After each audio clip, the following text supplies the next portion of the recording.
तुम्हारा अन्नदाता, पग पग पर है संग तुम्हारे अन्नदाता।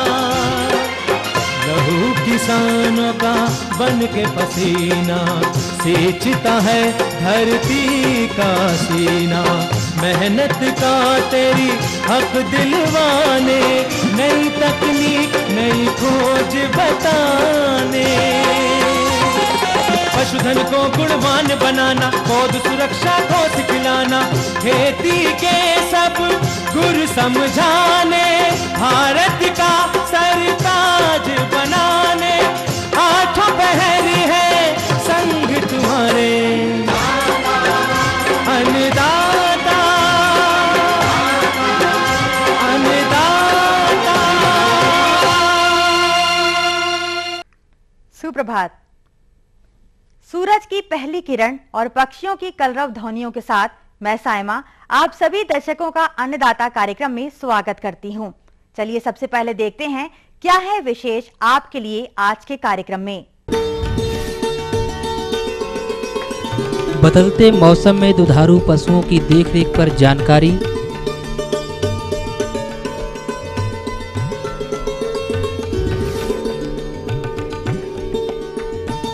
अरहर की फसल में एकीकृत नासी जीव प्रबंधन पर जानकारी,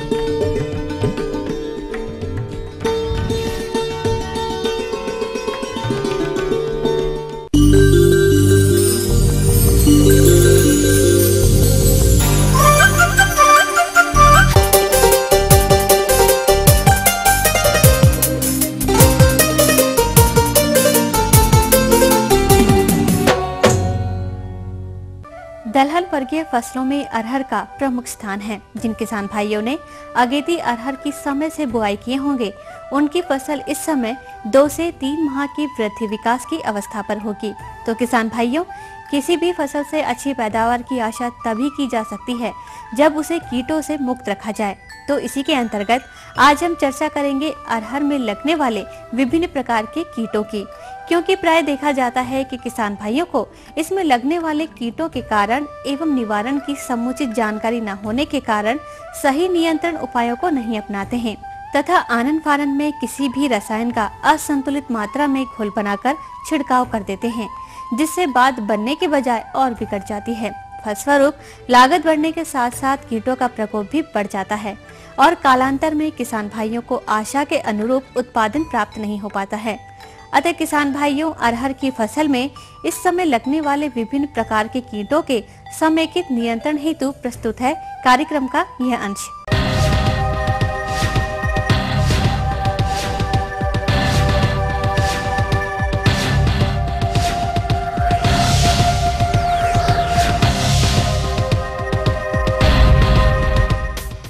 किसान भाइयों, अरहर एक ऐसी फसल है जो कीटों के प्रकोप के प्रति काफी संवेदनशील होती है।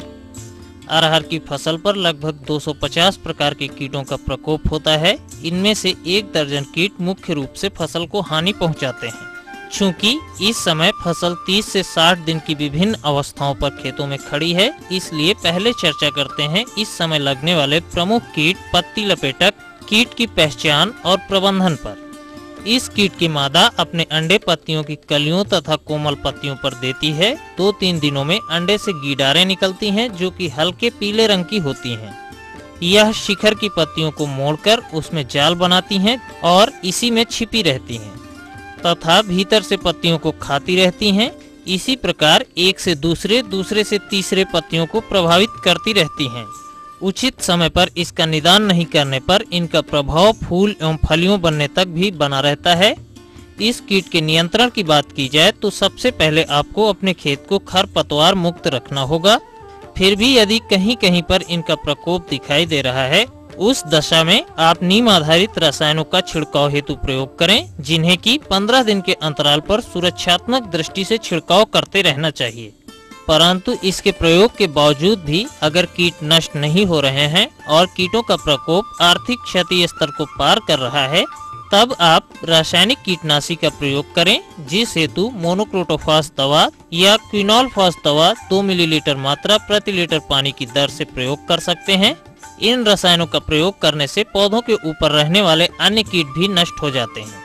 किसान भाइयों, अगर इसमें लगने वाले अन्य हानिकारक कीटों की बात करें तो उसमें फल छेदक और फल मक्खी कीट का प्रकोप बहुतायत देखा जाता है, जो कि फसल के लिए बहुत ही क्षतिकारक साबित होते हैं। अतः इनके प्रबंधन हेतु समुचित उपायों पर अमल करने की आवश्यकता है, जिस हेतु फसल उत्पादन एवं फसल सुरक्षा के मिले जुले तंत्र अर्थात एकीकृत कीट प्रबंधन प्रणाली को अपनाना चाहिए। किसान भाइयों, इन कीटों की रोकथाम हेतु खड़ी फसल की निगरानी करें। सूढ़ियों की जांच के लिए सफेद कपड़े की थैली या पॉलीथीन बैग में पौध को डालकर झटकना चाहिए, जिससे पौधों में फली पर खाती हुई सूंडी गिर जाएगी और उनकी संख्या का पता चल जाएगा। फल मक्खी के प्रकोप की गंभीरता को जानने के लिए फलियों की सूक्ष्मता से जांच करनी चाहिए। यदि 5 से 10% दाने प्रभावित हों, तब समझना चाहिए कि इनकी संख्या आर्थिक क्षति स्तर को पार कर गई है। सेक्स फेरोमोन ट्रैप, इसका प्रयोग कीट का प्रकोप बढ़ने की पहले चेतावनी के रूप में करते हैं। इस जाल में मादा कीटों की गंध वाला पदार्थ रखते हैं। इसकी गंध पाकर नर पतंगे दूर दूर से आकर्षित होते हैं और इसमें फंस जाते हैं। यदि कलियां बनते समय 4 से 5 नर पतंगे प्रति जाल 3 से 4 रात्रि तक फंसने लगे, तो यह समझना चाहिए कि फसल पर फली वेधक की संख्या क्षति पहुंचाने वाली अवस्था में अधिक होने वाली है। अतः कीट नियंत्रण जरूरी हो गया है। जब इनके प्रबंधन की बात आती है तो सबसे पहला बिंदु आता है शस्य क्रियाओं द्वारा।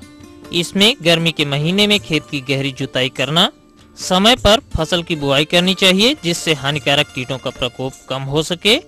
ज्वार के साथ अरहर की अंतः फसल 4-2 के अनुपात में बोनी चाहिए। ज्वार के डंठल कीट मक्खी चिड़ियों के बैठने के डंडे के रूप में काम आते हैं।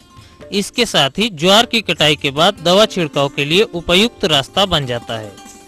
सिंचाई एवं रासायनिक खाद की मात्रा का उचित प्रयोग करना चाहिए। अधिक घनी फसल पर कीट प्रकोप अधिक होता है, अतः संस्तुति से अधिक बीज नहीं बोना चाहिए। कीट प्रतिरोधी प्रजातियों का चयन, इस दिशा में निरंतर प्रयास किए जा रहे हैं। कुछ प्रजातियां चिन्हित की गई हैं, जैसे अगेती अरहर में मानक, पिछैती अरहर में बहार, नरेंद्र अरहर 1, मालवीय अरहर 6। अब आइए बात करते हैं इनके रासायनिक नियंत्रण की।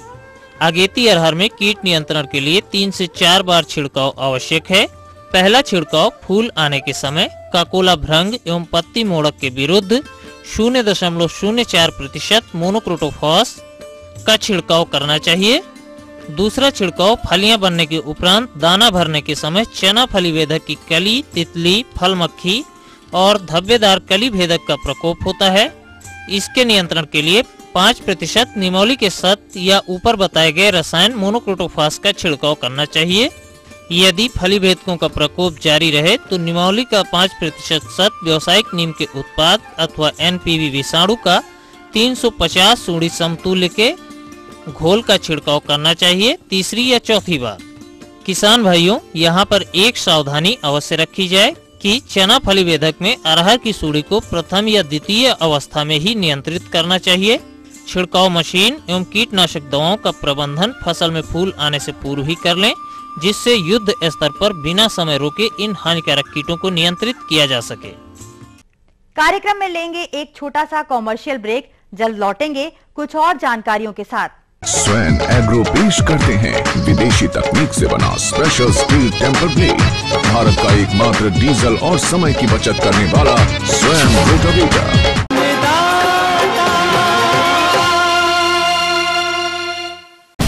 जब उम्मीद के आसमान पर मंडराते हैं बादल और खौफनाक हो जाते हैं अंधेरे, जब मुद्दों पर हावी हो जाती है मशीनरी और शोर में खो जाता है हक का सवाल, जब सड़क पर उतरना हो जाए समाज की मजबूरी और जिम्मेदार बना लें जनता से दूरी, तब जरूरी होता है अंधेरे से निपटने का हौसला जगाना, मशीनरी से हक पाने के लिए मशक्कत करना, सत्ता के शीर्ष को आईना दिखाना, उम्मीद को उड़ान देना हमारा मकसद,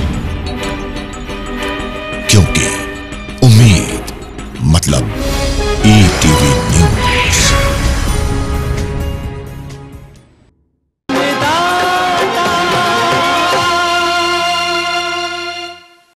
ब्रेक के बाद एक बार फिर से आप सभी दर्शकों का अन्नदाता कार्यक्रम में स्वागत है।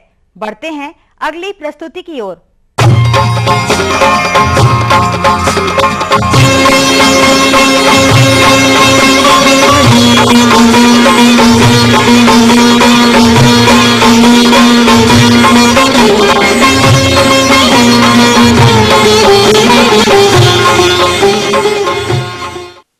किसान भाइयों, जैसा कि इस समय मौसम में काफी परिवर्तन हो रहा है और आगे मौसम और अधिक सर्द होगा। ऐसी परिस्थिति में अपने दुधारू पशुओं की विशेष देखरेख करने की जरूरत होती है, क्योंकि इस मौसम में पशुओं में विभिन्न प्रकार की समस्याएं आ जाती हैं, जिनके समाधान हेतु पशुपालकों को पशुओं पर व्यर्थ ही पैसा खर्च करना पड़ता है। इसलिए पशुपालक भाइयों, आप अपने पशुओं को स्वस्थ रखकर इनसे अच्छा उत्पादन मिलता रहे, इस हेतु अपने पशुओं की देखरेख व प्रबंधन कैसे करें, इस संदर्भ में जानकारी के लिए हमारे बीच उपस्थित हैं बिहार पशु चिकित्सा महाविद्यालय पटना की डॉक्टर अर्चना कुमारी। अभी जाड़े का मौसम आ रहा है तो उसमें पशुओं की देखभाल कैसे करनी चाहिए। ऐसा है कि अचानक ठंड का प्रकोप बढ़ने से पशुओं में तरह तरह की बीमारी होने लगती है। खासतौर से जाड़े में जो पशु परेशान होते हैं वो निमोनिया की वजह से। निमोनिया का सर्वाधिक खतरा उन पशुओं को होता है जो शीत में या ओस में ज़्यादा भीग जाते हैं या गीले जगहों में ज़्यादा रहते हैं। निमोनिया हो जाने से पशु चारा खाना कम कर देता है, सांस फूलने लगती है, पशु हाँफता हुआ रहता है और उनके बदन में बुखार रहता है। पशु को निमोनिया हो जाने से पशुपालक को चाहिए कि वो गुड़ के साथ उन्हें अजवाइन खिलाएं, तारपीन तेल से गाय के बदन की मालिश करें तथा गूगल से उनका धूम्रपान करना चाहिए। जाड़े के समय में पशुओं का खास ख्याल रखना चाहिए। उनका जो रहने का स्थान है, जो उनके बांधने का स्थान है, उनकी साफ सफाई का अच्छा ध्यान रखना चाहिए। सुबह शाम वहाँ सफाई करनी चाहिए तथा जाड़े के टाइम में पशुओं को खुले में न बांधकर बंद जगह में, जहाँ चारों तरफ से बंद हो, जहाँ ठंडी हवा ना आए, ऐसे जगह पे उनको बांधना चाहिए। उनके बदन पे गर्म कपड़ा, बोरा या जूट के बने गर्म कपड़े डालने चाहिए तथा उनके बिछौने का भी उत्तम प्रबंध होना चाहिए। बिछौने के लिए पर्याप्त मात्रा में पुआल या फिर गन्ने की खोई का इस्तेमाल कर सकते हैं, जिससे जो जमीन से जो ठंडक मिलती है उस ठंडक के प्रभाव से उनको कम किया जा सके। गाय जो होती है उनका बदन का सामान्य तापक्रम जो होता है वो 101 डिग्री फ़ारेनहाइट होता है और अन्य सामान्य स्तनधारियों की तरह गाय भी जो है वो उष्ण रक्तधारी यानी कि हॉट ब्लडेड एनिमल है, तो उनके बदन के तापमान को उन्हें नियत रखना होता है। और जाड़े में जब अधिक ठंड पड़ती है तो शरीर का बाहरी तापमान जो है वो कम हो जाता है और उनके बदन के अंदरूनी तापमान को नियत रखने के लिए उन्हें ज़्यादा ऊर्जा की जरूरत पड़ती है। उनका शरीर को, बदन को गर्म रखने के लिए ज़्यादा ऊर्जा का क्षय होता रहता है, जिससे उनके विकास एवं प्रजनन पे प्रतिकूल प्रभाव पड़ता है। ऐसी स्थिति में उनके सेहत को बनाए रखने के लिए पशुपालक को चाहिए कि चारा अधिक मात्रा में दें, सूखी घास या अनाज की मात्रा बढ़ा दें। चारा गीला देना हो तो ताजे पानी का वो इस्तेमाल करें और पर्याप्त मात्रा में उन्हें पानी देते रहें। ऐसा होता है कि पानी कम होने की स्थिति में पशु चारा खाना भी कम कर देते हैं, तो फिर ऐसी स्थिति में ऊर्जा प्राप्ति में बाधा होती है। अधिक ठंडक की स्थिति में क्या होता है कि पशु के बदन में जो मेटाबॉलिज्म होता है वो धीमी पड़ने लगती है, चयापचयी क्रिया जो होती है वो कम होने लगती है। ऐसी स्थिति में क्या होता है कि शरीर के बाहरी छोरों से रक्त का प्रवाह शरीर के अन्य महत्वपूर्ण अंगों की तरफ होने लगता है, यानी कि हाथ पैर की तरफ से ब्लड जो है, हार्ट, ब्लड, लिवर, इन अंगों की तरफ ज्यादा प्रवाह होने लगता है।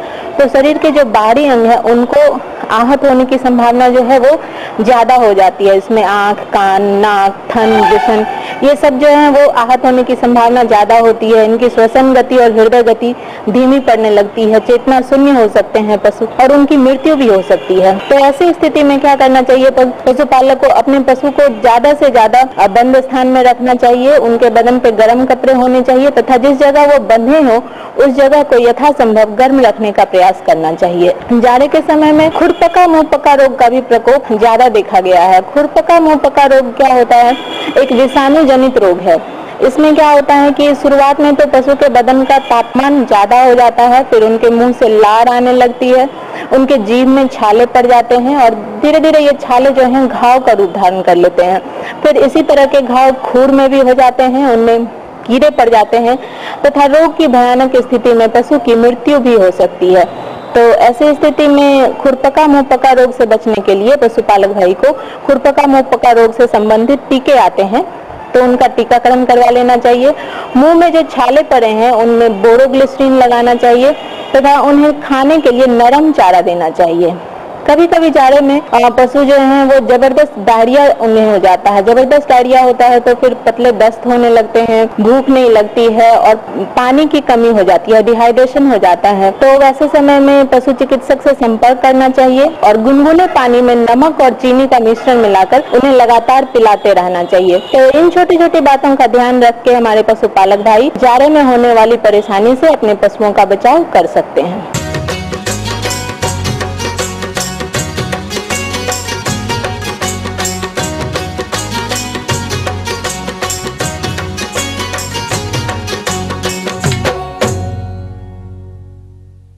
सब्जी वर्गीय फसलों में टमाटर का नाम प्रमुखता से लिया जाता है, जिसकी बाजार मांग वर्ष भर बनी रहती है।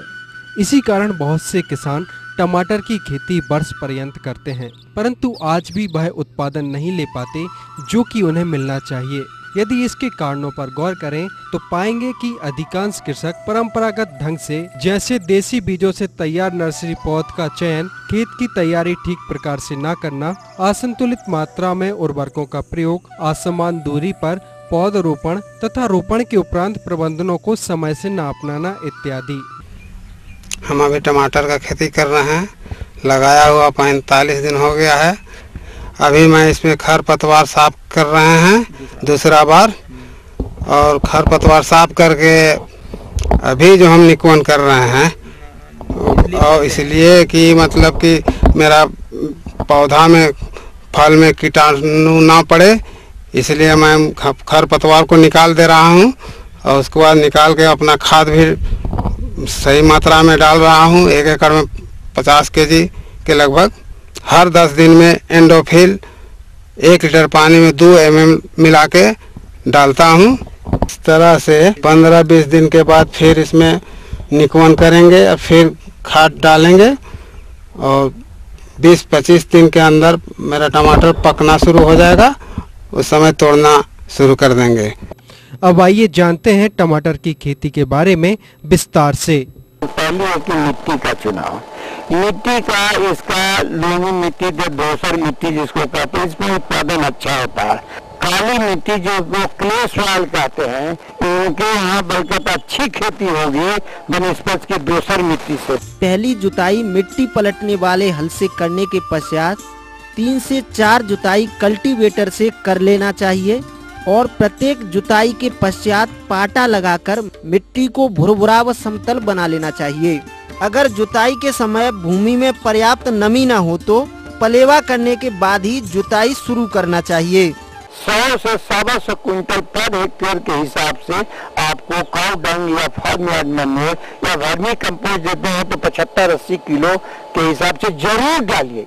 और उसके बाद में नाइट्रोजन, फास्फोरस, पोटास की मात्रा उसको स्प्लिट डोज में देना चाहिए। पोटास और फास्फोरस तो आप खेत में ही तैयारी के समय में दीजिएगा, तो नाइट्रोजनस फर्टिलाइजर किसी भी फसल में आपको छोटे छोटे 3 टुकड़ा में करके दीजिए।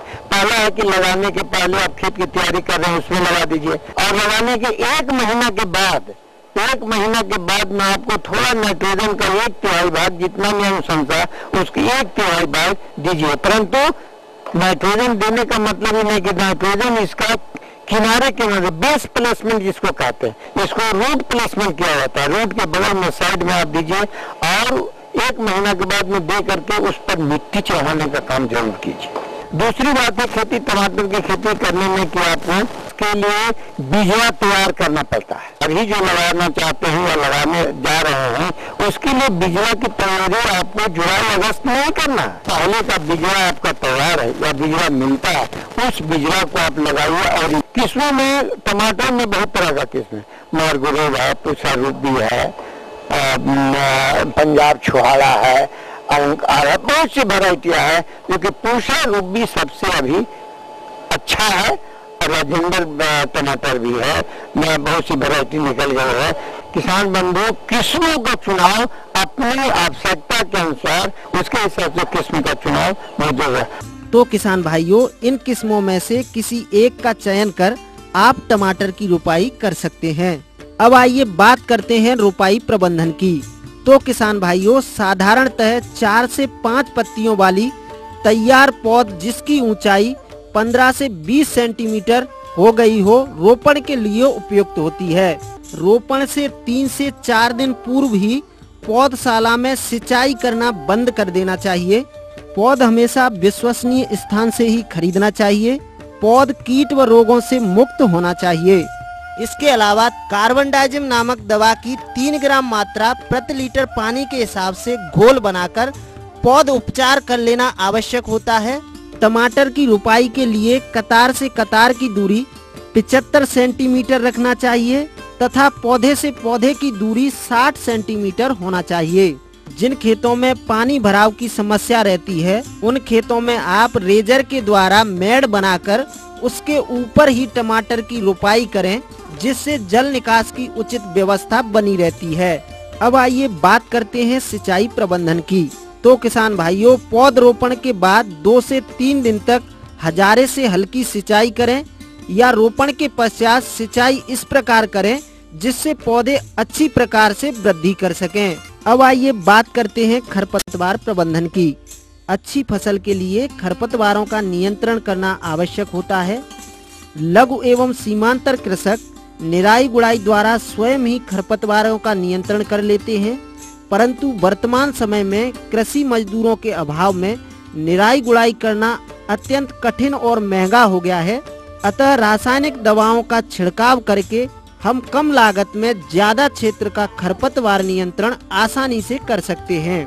तो इसके लिए स्टाम्प नामक खरपतवार नाशी दवा की 1 लीटर मात्रा को 1000 लीटर पानी में घोल बनाकर पौधरोपण करने के 2 दिन पश्चात छिड़काव करने से सभी प्रकार के खरपतवारों का नियंत्रण आसानी से हो जाता है। और मिट्टी चढ़ा के हो सके यदि स्प्रेडिंग टाइप है तो स्टेकिंग सहारा देने की आवश्यकता है, नहीं तो आपको फैल करके इधर से उधर हो जाएगा। और जिसमें हार्वेस्टिंग कीजिएगा तो बहुत पौधे आपको बर्बाद हो गए, बहुत फ्रूट आपका बर्बाद हो जाएगा। इसलिए शुरू से ही आपको किसान बंधु को ध्यान देना है कि हम ये सब शस्य क्रियाएं जरूर करें, इस तरह से किसान बंधु अच्छा उत्पादन प्राप्त कर सकते।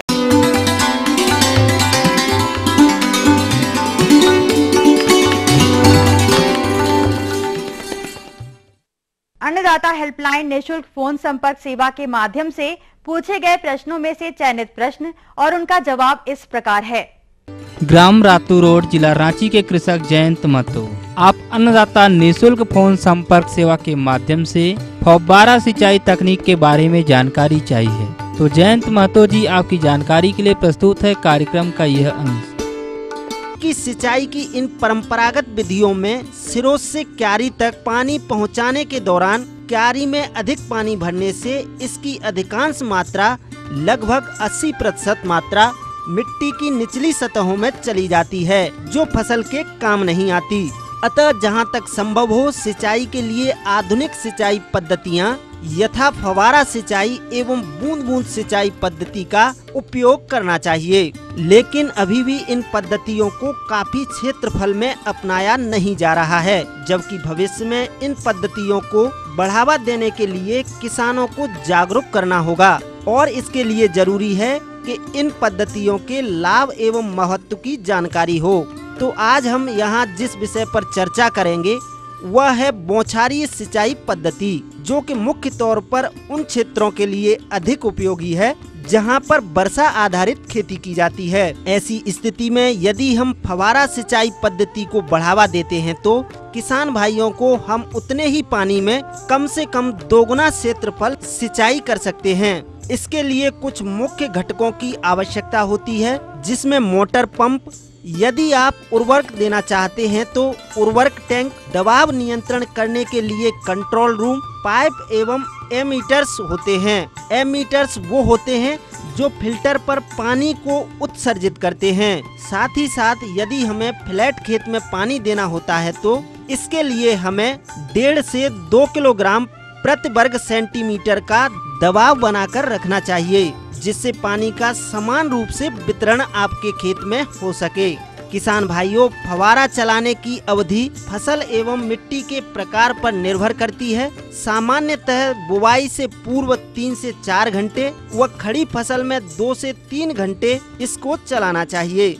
यह एक नियंत्रण सिंचाई पद्धति है जिसमें पाइपों के माध्यम से जल को नोजल द्वारा वर्षा की तरह जमीन पर डाला जाता है। सिंचाई स्रोत में उपलब्ध पानी की मात्रा के अनुरूप नोजलों की संख्या कम अथवा ज्यादा की जा सकती है और प्रदेश में बोई जाने वाली लगभग सभी फसलों में फवारा सिंचाई की जा सकती है। अब यहाँ पर किसान भाइयों, हमें बौछारी सिंचाई के लाभ और हानि पर चर्चा करना अति आवश्यक हो जाता है ताकि किसान इसकी महत्ता को समझ सके। तो जो आप सिंचाई बाढ़ पद्धति द्वारा या क्यारी पद्धति से देते हैं उसका 30 से 40% ही उपयोग हो पाता है, लेकिन यदि आप फवारा सिंचाई पद्धति से सिंचाई करते हैं तो जो जल उपयोग क्षमता है उसका लगभग 60 से 70% तक के करीब ला सकते हैं। जितनी भी आपकी पास बोई जाने वाली फसलें हैं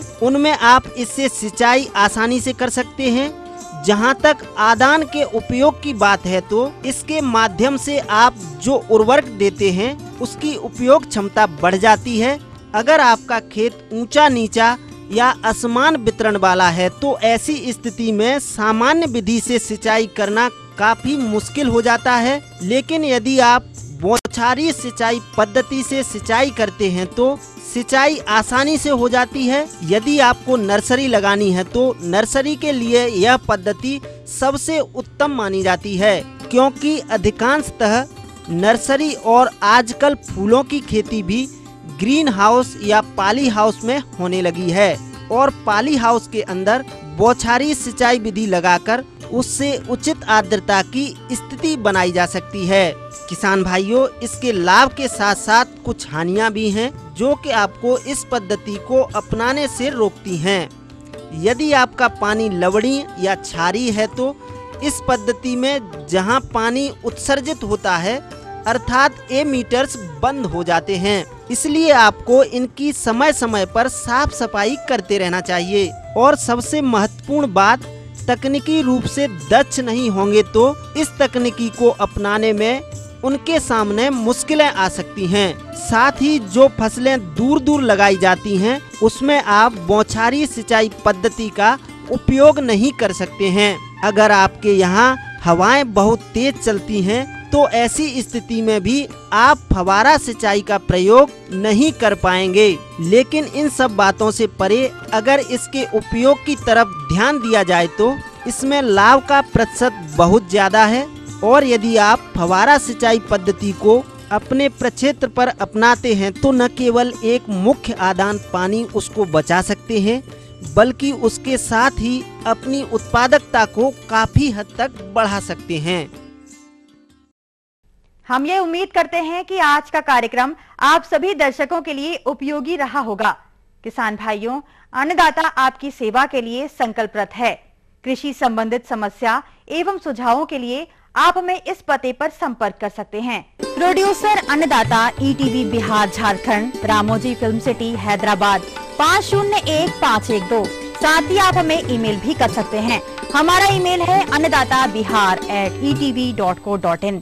इसके अतिरिक्त आप हमें निःशुल्क हेल्पलाइन नंबर 1800-425-4085 पर दोपहर 2 से 3 बजे के बीच संपर्क कर सकते हैं। आज के कार्यक्रम में फिलहाल इतना ही। कल फिर से इसी समय आपसे मुलाकात होगी कृषि संबंधित कुछ और जानकारियों के साथ। तब तक के लिए पूरी अन्नदाता टीम को आज्ञा दीजिए। नमस्कार।